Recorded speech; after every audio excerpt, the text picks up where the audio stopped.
Hello students, today we are discussing a very significant concept in the issue of abnormal behavior.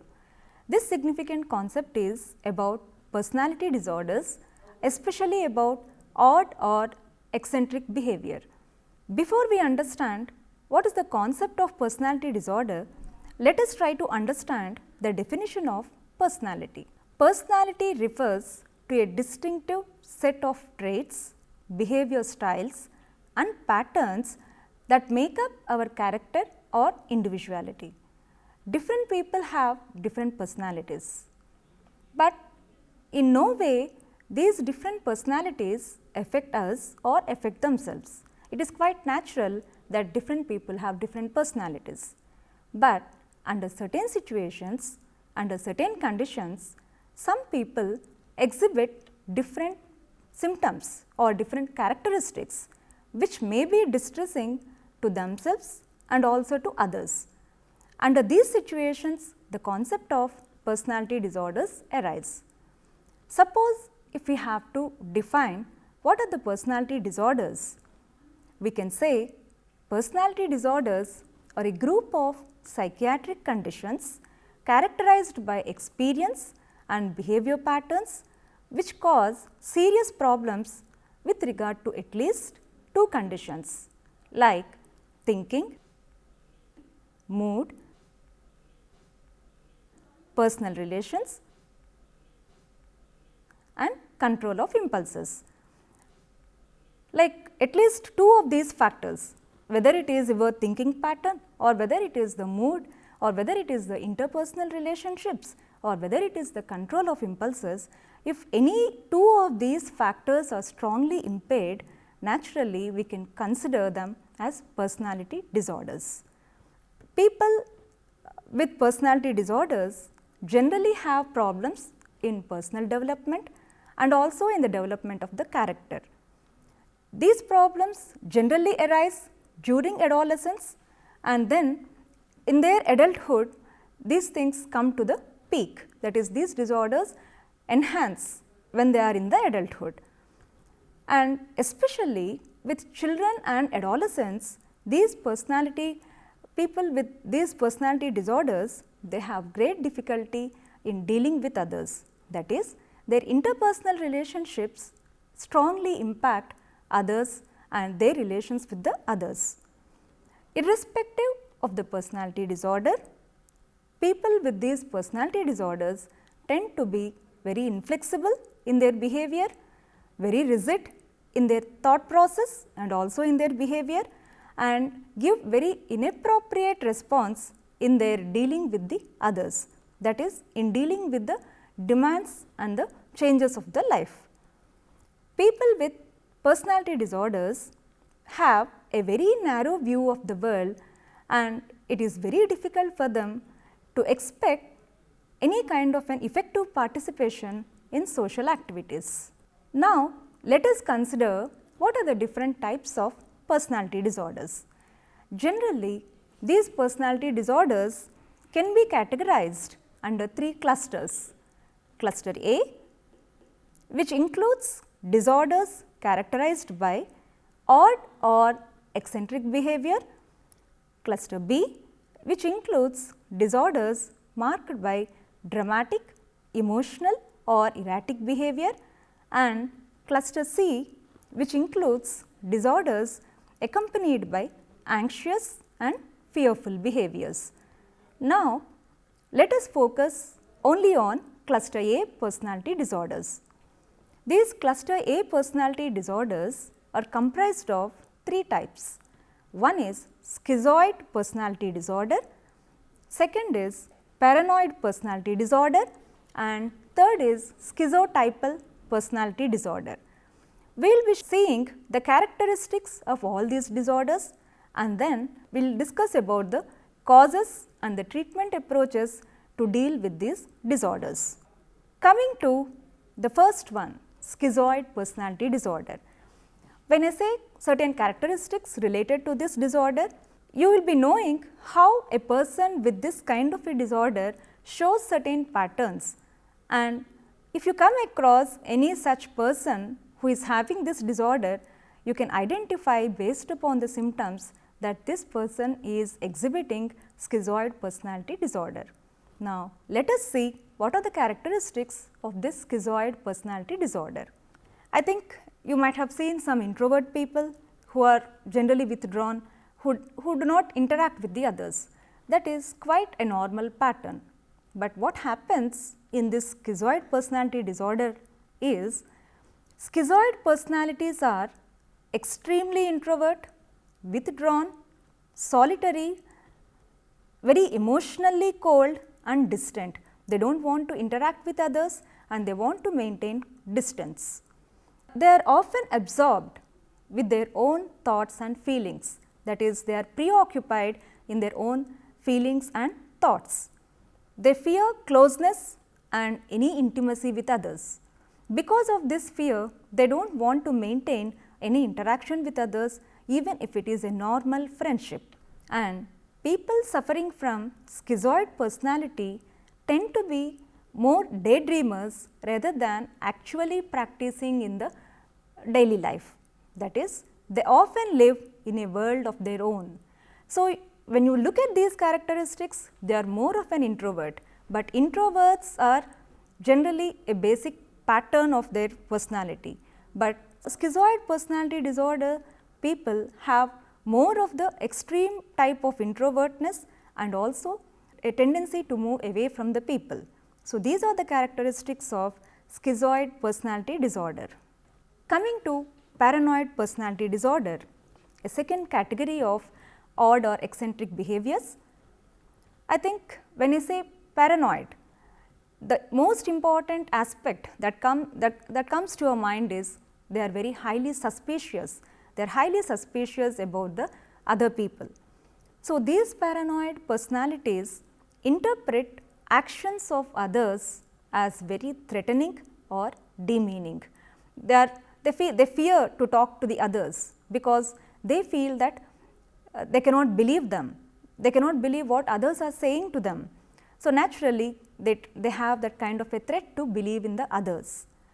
People with paranoid personality disorder are untrusting, unforgiving and often resort to angry or aggressive outbursts. That is, generally they become very aggressive when they talk to the others or even when they have to listen to the others without any justification. The main reason is they see others as unfaithful, disloyal or dishonest. Paranoid personalities are often jealous, secretive and they also appear to be emotionally cold or excessively serious. Because of these tendencies, they do not want to interact with others, and even when they are interacting, they become very hostile in dealing with the others. This is the reason why they fail in social relationships, that is social interactions, and then they feel that they are not fit to interact with the other people, and again they want to maintain the distance. It is like a vicious circle of behaving with a hostility and then confirming themselves that they cannot maintain good interpersonal relationships. Now, the third category is schizotypal personality disorder. These schizotypal personalities tend to have odd or eccentric manners of speaking or dressing. They often have strange, outlandish or paranoid beliefs and thoughts. People with schizotypal personality disorder have difficulties bonding with others and experience extreme anxiety in social situations. Sometimes in their social interactions, they react inappropriately or do not react at all during a conversation, or they may talk to themselves. And even when they are talking, they want to be the center of attention and try to dominate the conversation. So, this naturally irritates the others. They also have delusions characterized by magical thinking. For example, they say that they can foretell the future or read other people's minds, which is not possible in the practical reality. So, these are the characteristics exhibited by schizotypal personality disorders. Though there are different symptoms for each category of personality disorder, irrespective of the personality disorder, we can say like most of the personality disorders have some common symptoms. For instance, we can just look at the symptoms of any sort of a personality disorder, that is self-centeredness that manifests itself through a me first self preoccupied attitude, that is complete self-centeredness, that I have to be the first, I have to be the center of attention, I should be given the proper attention. This kind of a feature is very much common in any sort of a personality disorder. Second symptom is lack of individual accountability that results in a victim mentality and blaming others for their problems.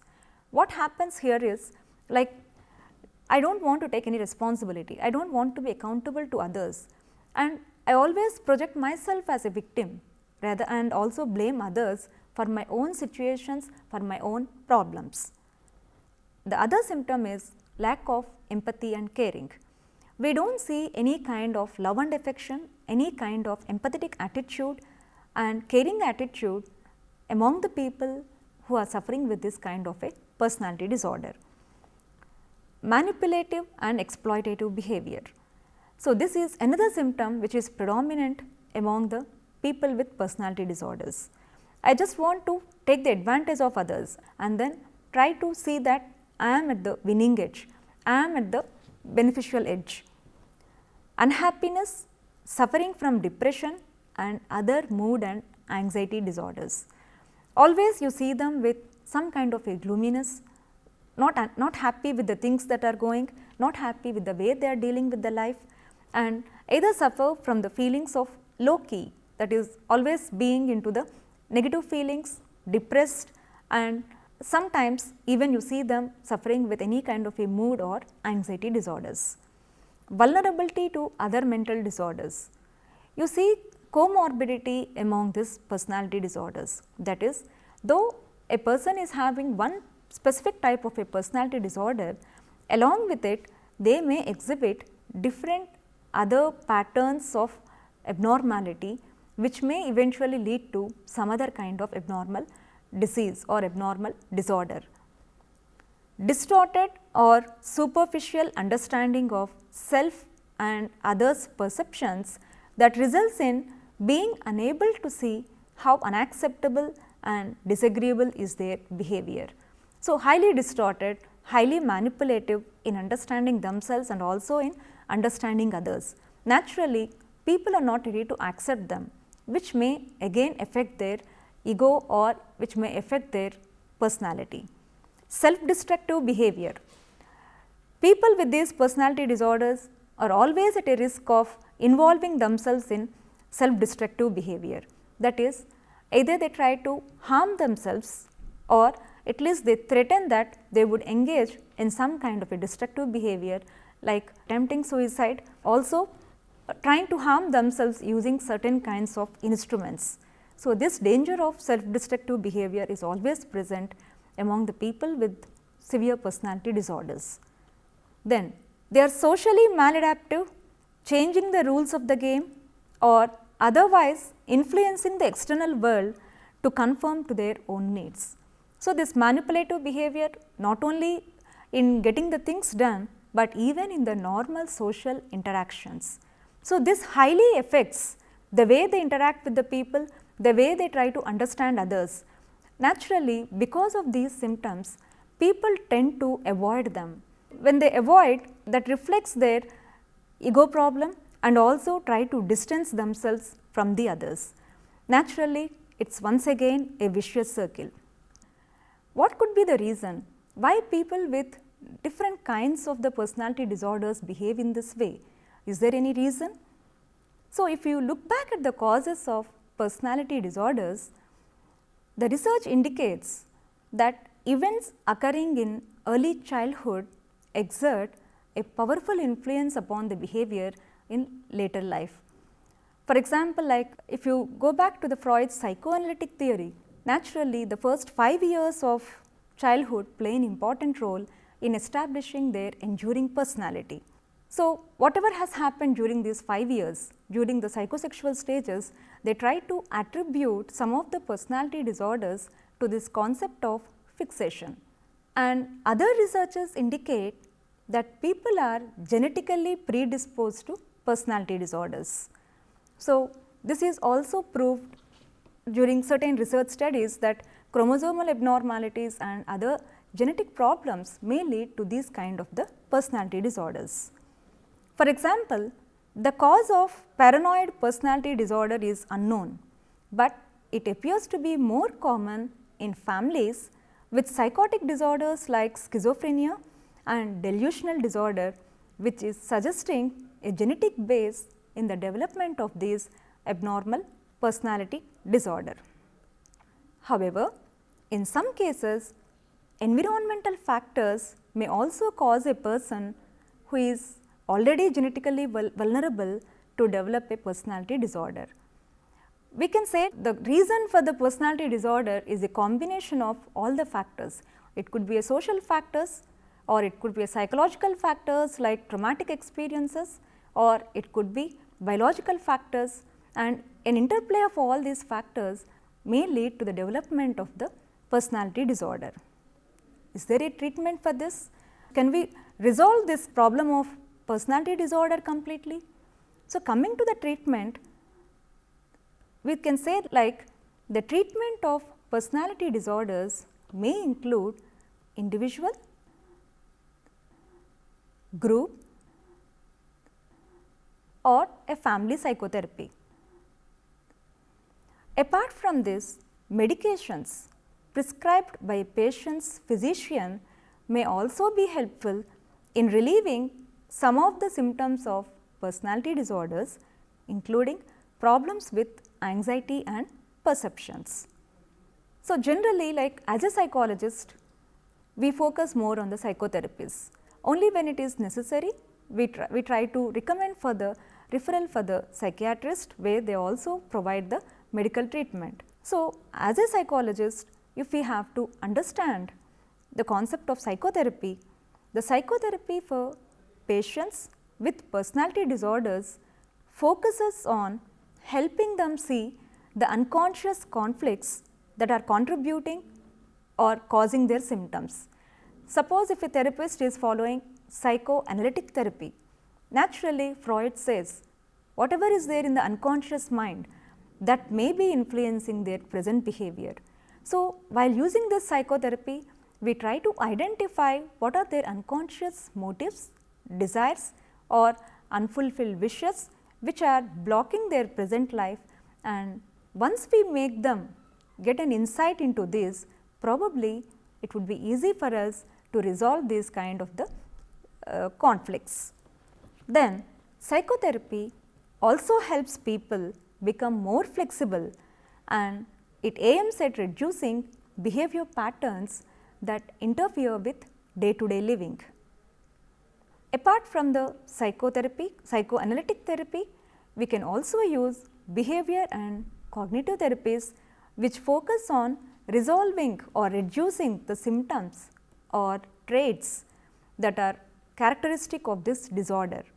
For example, if these people are feeling the difficulty in making decisions or inability to initiate relationships, we try to teach them, we try to mold them by focusing their thoughts, their feelings and their behaviors, and there comes the efficiency of the behavior and cognitive therapy.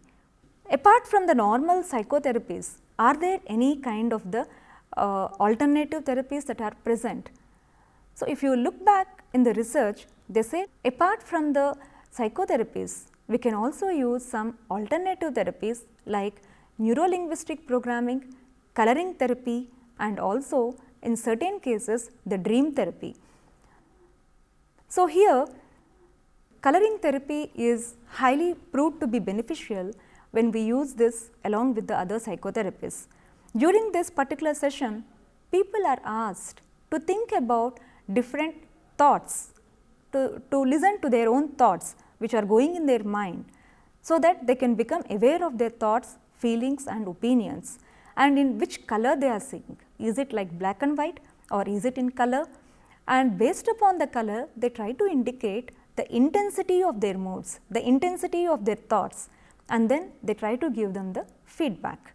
Similarly, in the neuro-linguistic programming, what they do is they try to examine the way a person thinks and acts through language, and using this knowledge to affect the change. What sort of a language is used?